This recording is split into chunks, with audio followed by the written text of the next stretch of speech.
Jeff, Arizona Hot Homestead here. Today's video we're going to talk about grinding venison. Now this is the venison from the deer that we got when we were hunting there in Nebraska. This is the one that we shot. The others that were given to us, those are all donated, like I said in that video, the freezer video. And so this one here, even some of this deer we donated as well, because we weren't too sure what we were doing, and we were mainly after the steaks.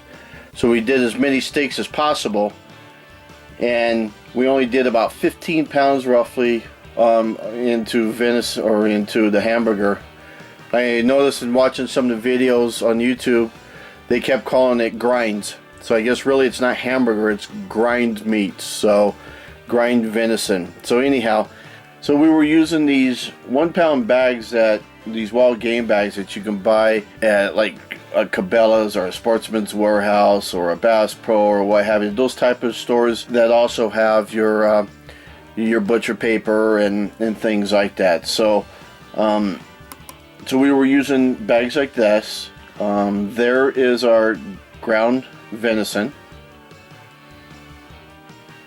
and we were going to mix it with bacon. So right there's a pound or two of bacon that's been through the grinder, and we're going to mix it 75-25. 25 of the there's our bags of the meats that we were going to use for grind.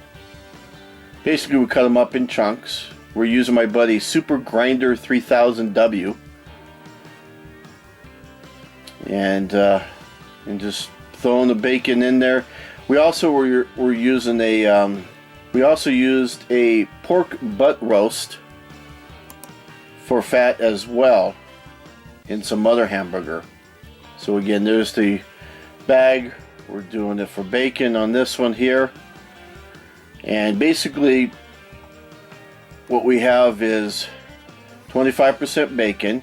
We're going to grind the meat first, we're going to grind the bacon, and then we're going to mix the two together, and then we'll grind them together. By grinding them together, it really kind of fuses them together, if you will. It's a great way to make sure that your mixing was proper, because look at my buddy's mixing. He was kind of pretty delicate with his mixing, wasn't he? A little pat there, a little pat. And there my other buddy is literally grinding it up, mixing it, so that so we've got our 25% bacon, or that pork butt roast. Those are the two options that we use for fats.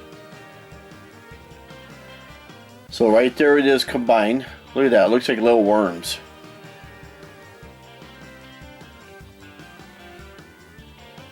So what we have is, right there's your fat. That there I think is our pork butt roast, or a butt pork roast. There it is combined. No wait, that was the original, and there it is combined. So here's the frozen meat. We just shoved it in the bag and tied it off. This one happens to be 25% bacon. And then with the pork that we did, we also did another pork one. That one's 25% pork, got a little ice on it. And then we kind of got crazy with the what was left over, and we did 40% pork and a little bacon. So that one's pretty long compared to the others. And then we did one where we went 15% bacon, 15% pork. So this is, I guess, a 70-30 of fat. We did not use any beef fat at all. We just used the pork fat and the bacon fat. And these are 4. I've got another one of these I just didn't pull out.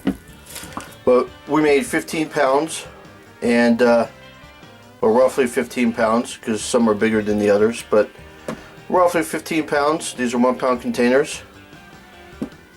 And so I got 5, and each of my other buddies got 5. So this is off the one that we shot. The other ones that The other deers that were given to us, we didn't put into ground meat at all. So like I said earlier in the other video, in the freezer video, that meat was donated to those in need for Nebraska. So they have a great program in that. But anyhow, this is the final product. It was the first time for us to doing this, and it was a lot easier than we expected.